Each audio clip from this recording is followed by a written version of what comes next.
खड्गे च सुरेन्द्रे च कौशिके पाद संस्पृशि निर्विशेष मनस्काय श्री वीरस्वामिने नमः।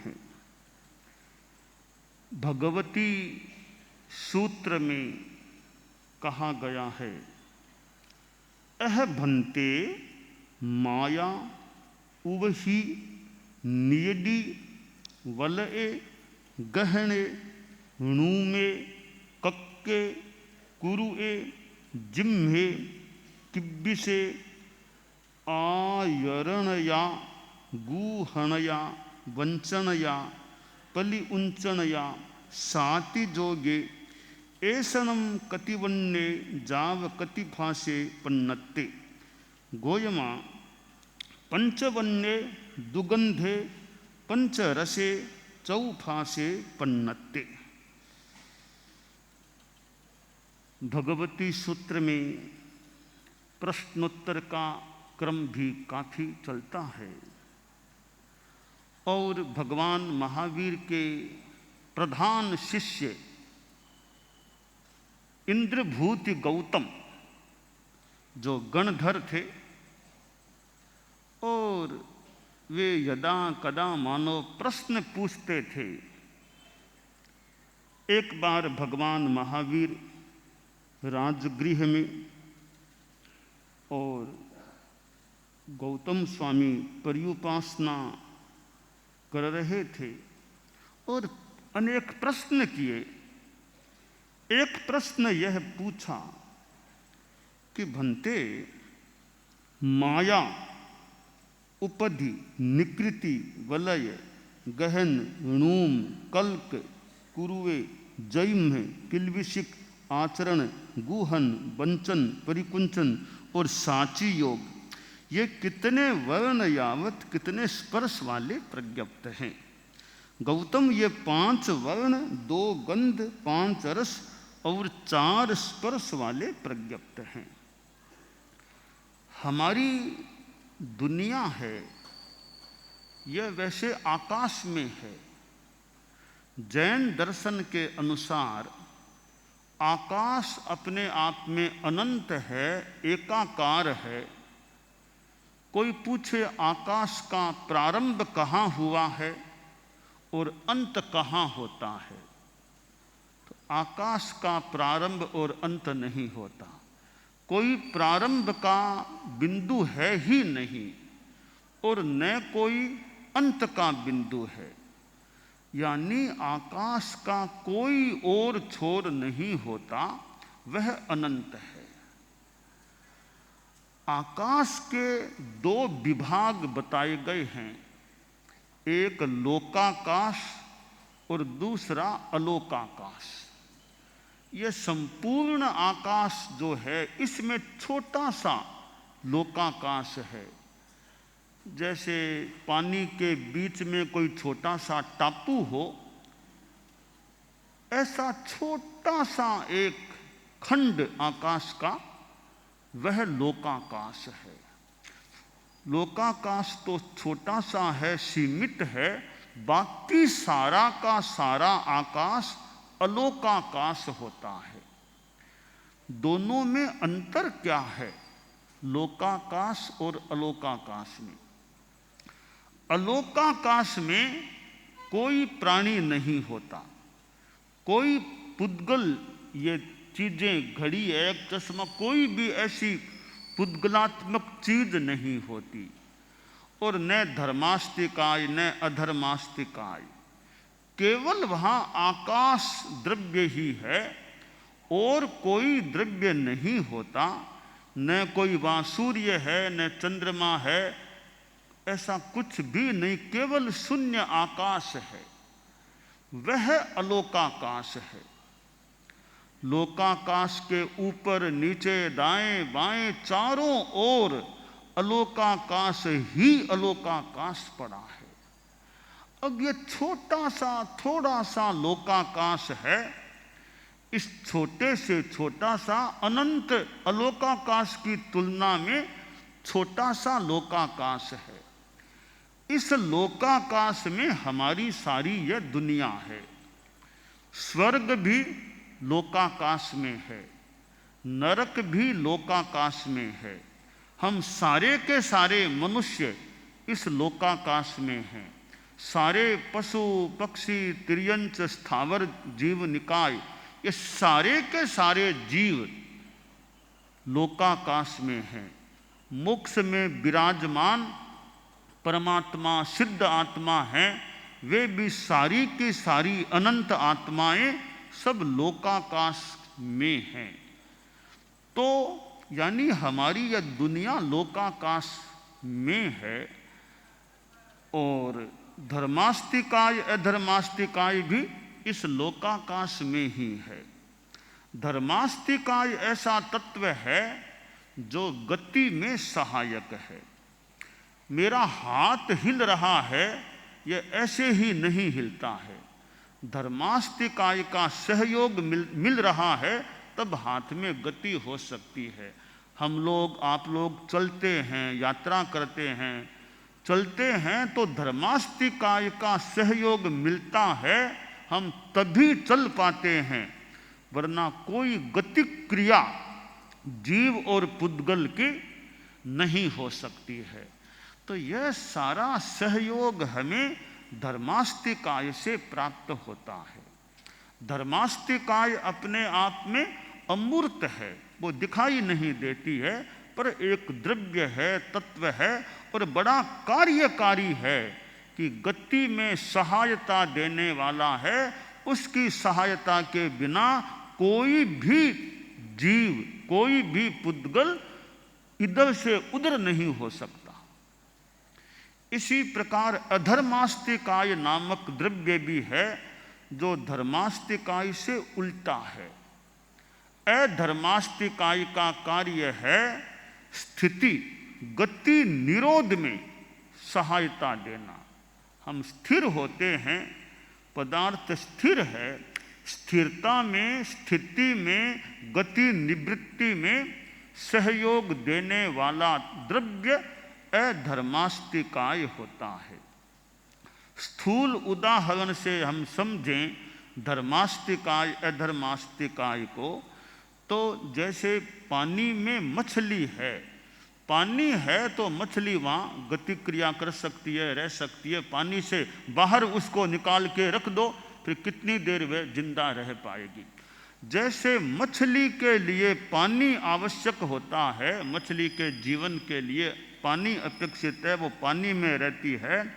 इसी प्रकार जीव और पुद्गल की गति के लिए धर्मास्तिकाय का सहयोग आवश्यक होता है। जैसे अब राहगीर जा रहा है, गर्मी है, धूप है, एक मन में है कहीं विश्राम कर लूं, थोड़ा आराम कर लूं, पर अभी भी चल रहा है। चलते चलते सघन छायादार वृक्ष आ गया, कोई बड़ला जैसा वृक्ष आ गया, तब राहगीर सोचता है अब थोड़ा आराम कर लूं। तो छाया देख करके वह छाया में बैठता है, आराम करता है। पथिक की छाया में सहयोगी कौन बना? वो छाया, छाया है। पथिक के विश्राम करने में वृक्ष की छाया सहयोगी बन गई। इसी प्रकार जीव और पुद्गल के ठहरने में अधर्मास्तिकाय का सहयोग मिलता है। आकाशास्तिकाय आकाश है, उसका काम है स्थान देना, एकोमोडेशन, यह अवगाहन, स्थान देना, यह आकाश का कार्य है, वो स्थान देता है। काल भी एक अनौपचारिक औपचारिक जो भी द्रव्य है वह का उसका काम है बरतना, बीतना। हम जो समय मापते हैं, इतने दिन हो गए, इतने महीने, इतने बरस, ये सूर्य चंद्रमा की गति से दिन रात होते हैं और हम काल का मापन कर लेते हैं। तो काल का कार्य बीतना, और काल है तब हमारे कार्य हो रहे हैं। कोई कह दे कि इतने काम करना है पर टाइम नहीं दूंगा काम करने के लिए, तो काम कैसे होगा? टाइम दो तो काम करूं। तो कार्य करने के लिए समय की भी कितनी अपेक्षा, आवश्यकता अनिवार्यता होती है। तो काल भी जो सूर्य चंद्रमा की गति के अनुसार चलने वाला है, मनुष्य क्षेत्र में यह काल है, यह भी सारा लोकाकाश के अंदर ही है। और पुद्गलास्तिकाय, ये सारे पुद्गल जो हमें जो भी आंखों से दिखाई देता है वह सारा पुद्गल है। यह प्रमार्जनी है, पुद्गल है, घड़ी पड़ी है, पुद्गल है। जो भी हमें दिखाई देता है वह सब कुछ पुद्गल ही है। और ऐसे पुद्गल भी हैं जो हैं मूर्त पर हमें आंखों से दिखाई नहीं देते, इतने सूक्ष्मतम। जैसे परमाणु है तो पुद्गल, मूर्त है, रूपी है, पर हमारी आंख में वह क्षमता नहीं है इतने सूक्ष्मतम परमाणु को आंखें देख सके, फिर भी वे पुद्गल हैं। और जीवास्तिकाय, ये सारे जीव जगत, हम लोग जो प्राणी जीव हैं वे जीवास्तिकाय में हैं। तो जीव भी सारे इस लोकाकाश में ही हैं। तो ये छह द्रव्य छहों जहाँ रहते हैं, होते हैं, वो एरिया वो लोकाकाश है। मोक्ष वाले जीव भी लोकाकाश में ही है।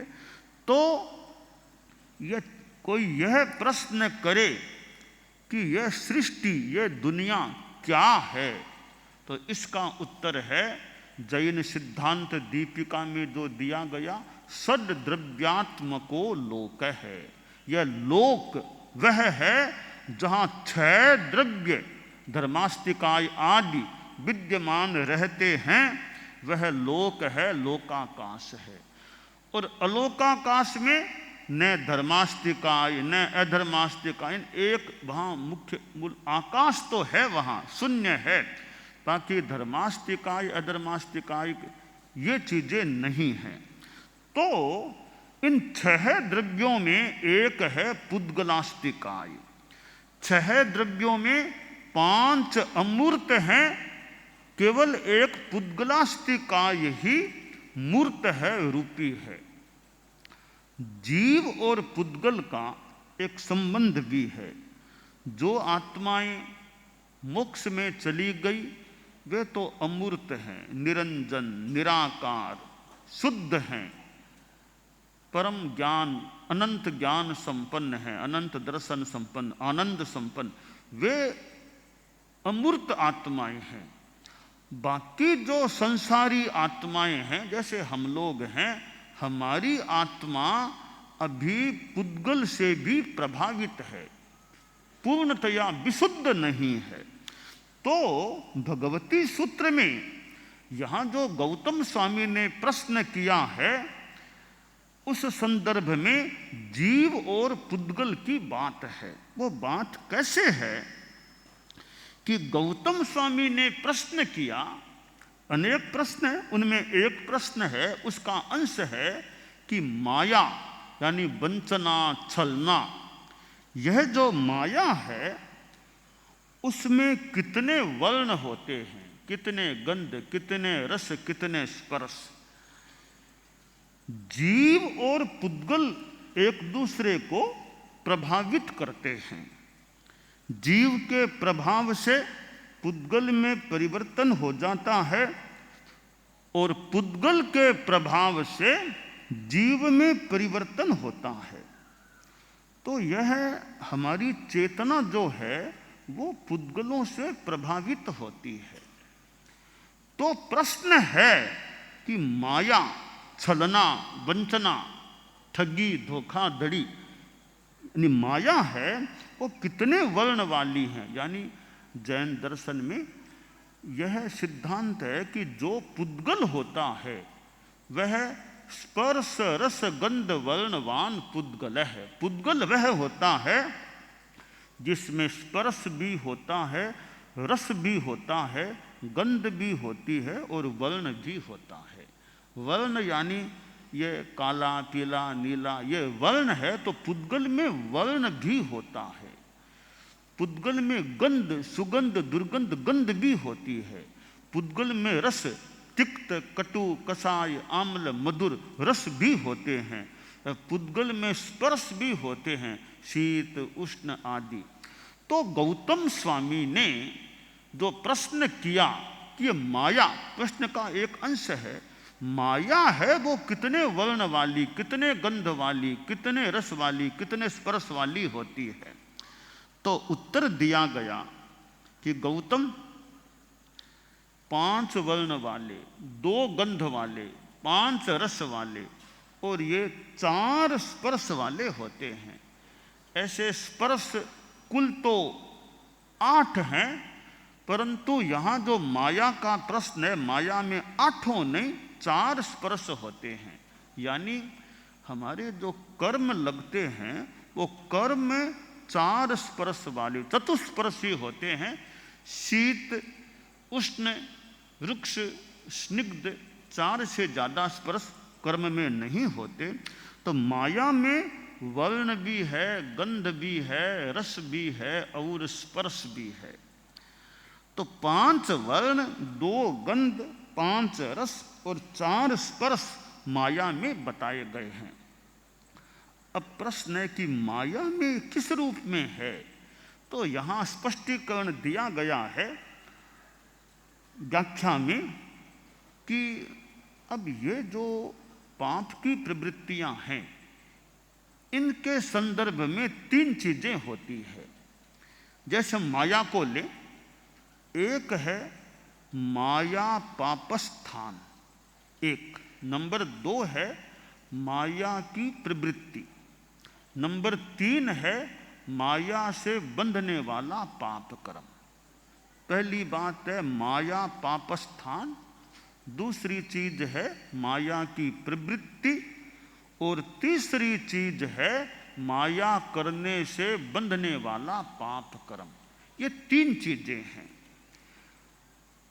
इनका क्या मतलब है कि कोई भी आदमी माया करता है, धोखाधड़ी करता है, तो वो किसकी प्रेरणा से करता है।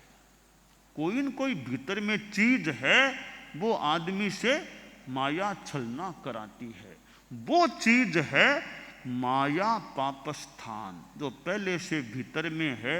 यानी जो मोहनीय क्रम बंधा हुआ है, तो उसमें जो माया के रूप में जो पहले से मोहनीय क्रम का जो पाप है, वो प्रेरित करता है। उसके उदय से, उसके कारण से आदमी छलनापूर्ण व्यवहार करता है। इसका मतलब माया करने के पीछे जो कारण है वह है माया पापस्थान। पहले के बंधे हुए कर्म हैं, उसकी प्रेरणा से आदमी उससे प्रभावित होकर के माया की प्रवृत्ति करता है। तो वो माया पापस्थान अतीत में जो वैसा बंधा हुआ कर्म है, जो कारण है माया का, वह कहलाता है माया पापस्थान। अब उससे प्रभावित होकर आदमी छलना, वंचना, धोखाधड़ी करता है, वह है माया की प्रवृत्ति। माया आश्रव प्रवृत्ति हो गई, हम उसको आश्रव भी कह सकते हैं। वो माया की प्रवृत्ति है। ये दूसरी बात हो गई माया की प्रवृत्ति। अब तीसरी बात है कि माया करने से जो फिर पाप कर्म का बंध होगा, वो माया पाप का बंध, वो हो गया माया पाप कर्म। तो ये 3 चीजें हैं। गौतम स्वामी ने जो यहाँ प्रश्न किया है कि माया कितने वर्ण, कितने गंध, कितने रस, कितने स्पर्श वाली है, तो यहाँ व्याख्या में बताया गया है कि जो ये माया पापस्थान के रूप में कर्म बंधे हुए हैं, जो माया के जनक हैं, माया को कराने वाले हैं, यह प्रश्न है। एक तो जनक, जिन कर्मों के योग से आदमी माया करता है, उन कर्मों के बारे में प्रश्न है। और फिर जो कर्मों का बंध हो जाता है माया करने से, उसके बारे में भी यह प्रश्न माना जा सकता है। यानी ये कर्म जो हैं वो कितने वर्ण, गंध, रस, स्पर्श वाले हैं। तो कर्म चूंकि मूर्त है, इसलिए उनमें कर्म में वर्ण भी है, गंध भी है, रस भी है और स्पर्श है वो 4 है। वर्ण 5, गंध 2, रस 5 और स्पर्श 4 बताए गए, चतुस्पर्शी होते हैं। तो ये कर्म पुद्गल हैं, जो मूर्त हैं, वो हमारी आत्मा के साथ मिले हुए हैं, घुले मिले हुए हैं, बंधे हुए हैं। इसलिए वर्तमान में हम संसारी प्राणियों की जो आत्मा है वो सिद्धों की तरह निर्मल नहीं है, विशुद्ध नहीं है। वो अभी पुद्गलों से जकड़ी हुई है, कर्मों से बंधी हुई है। इस अपेक्षा से हमारी आत्मा अभी मूर्त भी है। प्रश्न कोई कर ले कि आत्मा के कर्म बंधते कैसे हैं? अगर आत्मा अमूर्त होती है तो अमूर्त के वो कर्म कैसे चिपकेंगे?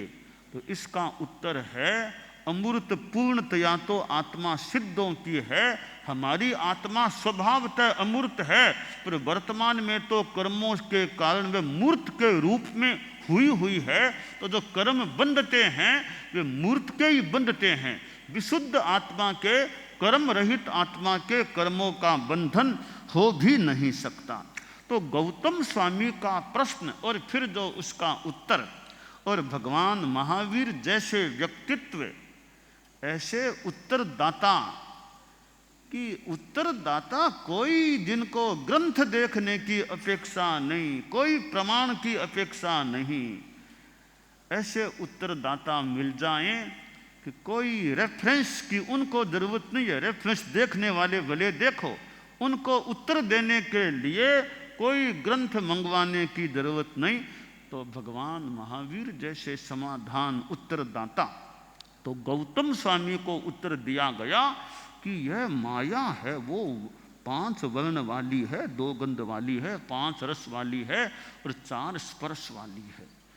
अब यह जो माया है, आदमी प्राणी माया का व्यवहार भी कर लेता है, छलना करता है, किसी को ठगने की चेष्टा कर लेता है।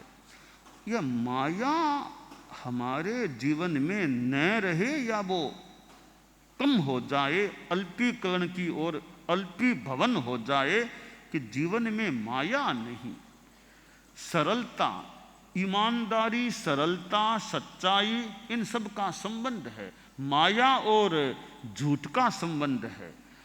झूठ और माया दोनों का अच्छा संबंध है कि माया करने वाला झूठ बोल देता है, झूठ के लिए वो माया कर लेता है। एक माया की, फिर उसको ढकने के लिए फिर दूसरी माया और कई बार करनी पड़ती है। झूठ बोलने वाले के दिमाग में तनाव हो सकता है कि भाई ये बात मैंने कह दी है, अब वो और कोई प्रश्न करेंगे तो मुझे क्या जवाब देना। तो झूठ बोलने वाले को ताने बाने यूं तैयार करने पड़ सकते हैं।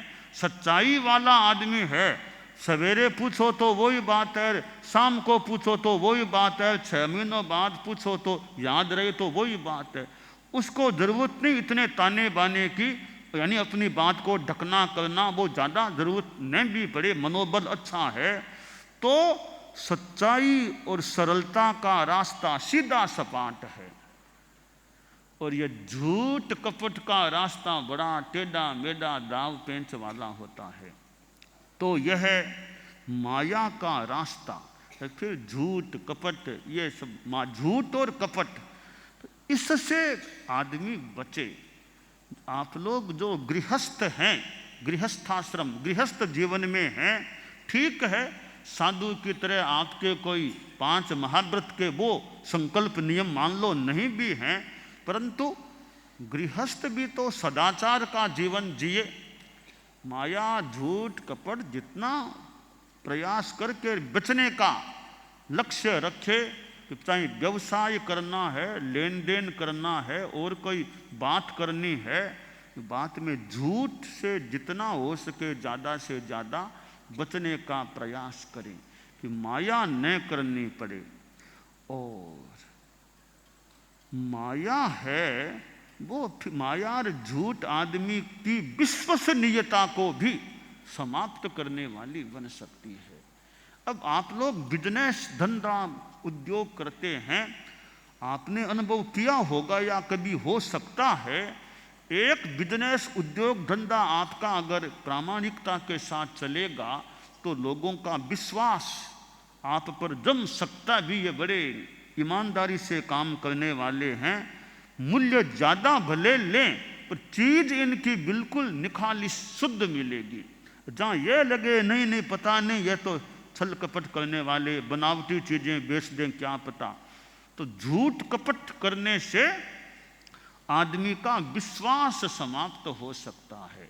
तो जीवन में अगर दूसरों का विश्वास प्राप्त है, इसका मतलब एक स्थूल रूप में उपलब्धि है, और विश्वास का एक जो मूल कारण है वो सच्चाई, सरलता, माया का अभाव, ईमानदारी, ये तत्व एक विश्वास के आधार बन जाते हैं। तो विश्वास होना न होना भी थोड़ी ऊपरी बात है। आदमी माया से बचने का प्रयास करे। जो ये माया से त्रियंश गति के आयुष्य के बंध की बात भी आती है कि वो आयुष्य ऐसा बंध, तो गृहस्थ जीवन में कैसे झूठ कपट से आदमी बच सके, यह लक्ष्य और प्रयास रहना चाहिए। और मनोबल और संकल्प की बात है, थोड़ी लालसा, लोभ ये कम हो तो माया झूठ से मेरा अनुमान है काफ़ी गृहस्थ भी बच सकता है। ठीक है, आप बिजनेस करते हैं, उद्योग करते हैं, मान लो आप उसमें कोई बेईमानी नहीं करेंगे तो क्या होगा, मान लो थोड़ी कमाई कम होगी, और तो क्या होगा, थोड़ी कमाई कम होगी या नुकसान कुछ हो जाए तो हो जाए, इससे ज़्यादा तो कितना क्या होगा। और धोखाधड़ी करके आपने करोड़ों करोड़ों कमा लिए, तो धोखाधड़ी से कमाया हुआ करोड़ों का वो जो आपका अर्थ है वो अशुद्ध है, वो मलिन है, वो खराब पैसा है जो धोखाधड़ी से जो अर्जित किया जाता है। और न्याय, नीति, ईमानदारी के साथ बिजनेस, धंधा, उद्योग काम करने से जो पैसा मिलता है वो पैसा निर्मल होता है, वो शुद्ध पैसा होता है। तो पैसा भी दो प्रकार का, एक यानी अर्थ और अर्थाभास। न्याय नीति से अर्जित होने वाला पैसा तो अर्थ है, अन्याय अनीति से अर्जित किया जाने वाला पैसा अर्थाभास हो जाता है। तो गृहस्थ यह सोचे अर्थाभास नहीं चाहिए, अर्थ तो खैर गृहस्थ है पर अर्थाभास नहीं चाहिए। आप लोग जो बिजनेस धंधा करते हैं उससे दो कार्य होते हैं। आप व्यापारी हैं, माल बेचते हैं, इससे दो कार्य होते हैं। एक कार्य होता है कि जनता की आवश्यकताओं की पूर्ति करना। आदमी बाजार में जाता है, विभिन्न दुकानें हैं, स्थान हैं, कहीं कपड़ा मिलता है, कहीं अनाज मिलता है, कहीं ज्वेलरी मिलती है, कहीं कुछ मिलता है, कहीं किताबें मिलती है, कहीं स्टेशनरी मिलती है। तो जगह जगह, एक जगह बाजार में कितनी चीज़ें मिल जाती हैं। आप कपड़े का व्यापार करते हैं, आप ज्वेलरी का करते हैं, आप अनाज आदि का, यानी आपने आम जनता की आवश्यकताओं की पूर्ति करने में अपना योगदान दे रहे हैं। आपकी जनता को आवश्यकता की पूर्ति प्राप्त हो जाए, आवश्यकता की पूर्ति हो जाए, यह एक प्रकार से आपके द्वारा जनता की एक लौकिक मानव की एक अंश में, एक पार्ट में सहयोग हो जाता है। तो व्यापारी के द्वारा जनता की आवश्यकता की पूर्ति की जाती, वो एक अंग, एक पार्ट हो गया व्यवसाय का। अब दूसरा पार्ट क्या है कि व्यापारी के भी तो मान लो परिवार होता है, व्यापारी को भी जीवन चलाना है, व्यापारी को भी तो पैसा चाहिए। तो व्यापारी जनता की आवश्यकता की पूर्ति के बदले में अर्थ भी लेता है, ग्राहक से पैसा लेता है और अपना काम चलाता है। तो व्यापार से दो काम हो गए कि आवश्यकता की पूर्ति करना, सहयोग करना, दूसरा काम हो गया अपने परिवार या अपने लिए पैसा प्राप्त कर लेना। ये दो कार्य होते हैं। जैसे मैं तात्विक भाषा में बताऊं, हमारे साधु साधियाँ भी बैठे हैं, थोड़ी तात्विक बात की उदाहरण के रूप में बताऊं कि शुभ योग से दो कार्य होते हैं कि निर्जरा भी होती है और साथ में पुण्य बंध भी होता है। एक सामान्य बात है तत्व ज्ञान की कि शुभ योग से निर्जरा और साथ में पुण्य बंध। मूल चीज तो निर्जरा है, साथ में पुण्य का बंध भी होता है। इसी प्रकार बिजनेस व्यवसाय से भी दो कार्य होते हैं, एक जनता की सेवा या सहयोग करना, दूसरा फिर अर्थ प्राप्त करना। यहाँ बिजनेसमैन व्यापारी के लिए चिंतन का विषय यह है कि मैं अपना श्रम करके, परिश्रम कार्य करके जनता को सहयोग दे रहा हूँ, साथ में मैं उनसे पैसा भी ले रहा हूँ।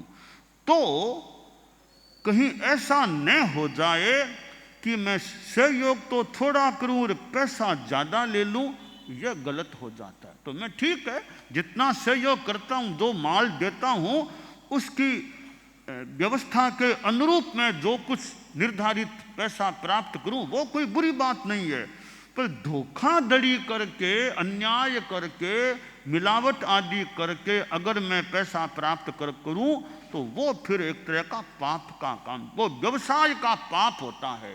कि धोखाधड़ी करके किसी से पैसा ले लेना वो व्यावसायिक जगत का एक पाप और आत्मा के लिए भी पाप का कार्य हो सकता है, होता है।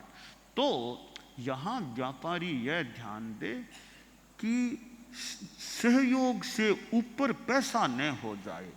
बराबर वहाँ तक तो ठीक है, मैं सहयोग तो कम दे रहा हूँ, मैं माल तो कम दे रहा हूँ और पैसा मैं ज़्यादा लूँ, ऐसा न हो जाए।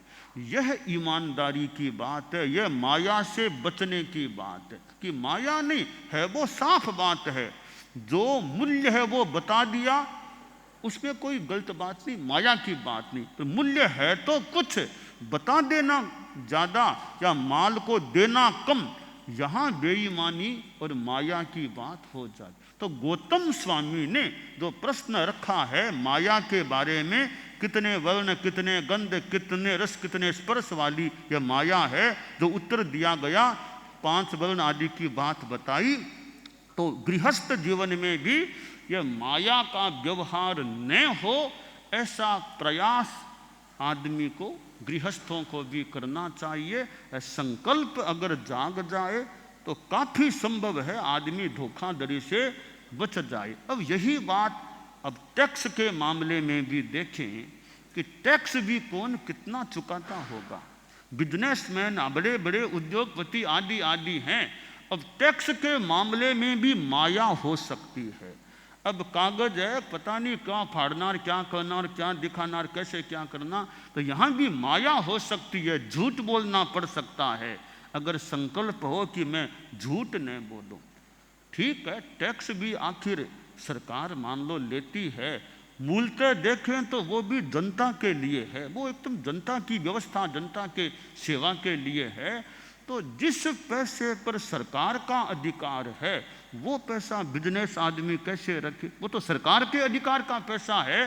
टैक्स में गड़बड़ी कर देना, पूरा न चुकाना, एक तरह से संभवतः वो सरकार के हक को छीनना, रखना हो गया। और सरकार भी फिर उसका उपयोग ठीक न करे जनता के लिए, कोई बीच में गड़बड़ी कर दे, तो वो भी एक माया के पाप के भागीदार बन सकते हैं। वो एक राजा था, तो कोई प्राचीन काल की उदाहरण की बात माने, राजा के पास मंत्री जी बैठे थे। तो राजा ने कहा, मंत्री जी, हमारा इतना बड़ा यह साम्राज्य है और मैंने तुम्हारा हिसाब देखा तो राजस्व तो थोड़ा आया है, राजस्व कम क्यों आता है, क्या बात है? तो जानते था मंत्री जी, ये बिजनेसमैन आदि लोग गड़बड़ी करते हैं, पूरा चुकाते नहीं हैं। तो मंत्री ने कहा कि मैं आपको कभी बताऊंगा। कुछ दिनों बाद मंत्री ने एक प्रोग्राम आयोजित किया कि युवकों का सम्मेलन किया। करीब 1000 युवक इकट्ठा हुए। 1000 युवकों को पंक्तिबद्ध खड़ा गया, यू के यूं आकार में पंक्तिबद्ध खड़ा किया गया। फिर मंत्री आया, राजा को कहा आप भी पधारो। राजा भी आसन पर बैठ गया। तो मंत्री ने एक 5 केजी 5 किलो का हिमखंड, वो भाटा बर्फ, हिमखंड हाथ में लिया। बर्फ होती है, भाटा बर्फ बोलते हैं, हिमखंड, हिमशिला।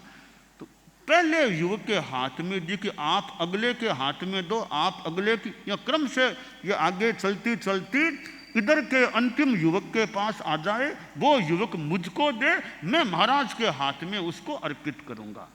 वो यूं हिमखंड आगे से आगे चलता गया, 1000 युवकों के हाथों से चलते चलते फिर वो मंत्री के हाथ में आया और मंत्री ने राजा के हाथ में दिया। जो 5 केजी का हिमखंड था वो 2 केजी का ही रह गया, बाकी वो पानी मतलब कम हो गया, पिघल गई बर्फ।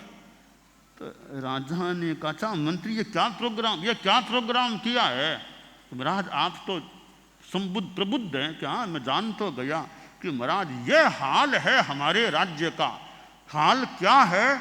ये बिजनेसमैन जो हैं वो टैक्स पहले तो चुकाते ही कम में, वो कम चुकाते हैं। चुकाने के बाद हमारे सरकार के जो अफसर लोग हैं, उस अफसर के हाथ में, इस अफसर के हाथ में, उसके हाथ में, आपके हाथ में आते आते, राजकोष में आते आते वो बर्फ की तरह पिघल जाता है। वो बीच में अफसर लोग थोड़ा अपना काम कर लेते हैं। यह हाल है, तब राजस्व कम आ रहा है। यानी कि जनता भी बेईमानी करती है और बुरा न माने आपके हमारे अफसर लोग भी बीच में कुछ गड़बड़ी करते हैं, तब राजस्व आज कम आता है। तो मुझे एक बात याद आ गई, परम पूज्य आचार्य तुलसी दिल्ली में विराजमान थे।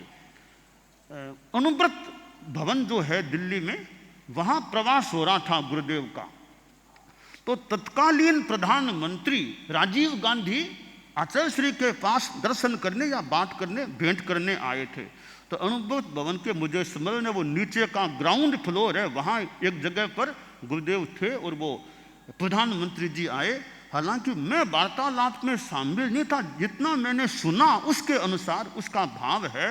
तो बातचीत के दौरान गुरुदेव तुलसी ने राजीव गांधी से पूछा, प्रधानमंत्री जी से, कि प्रधानमंत्री जी आप गरीबों के लिए क्या करते हो? आप गरीबों के लिए क्या करते हो?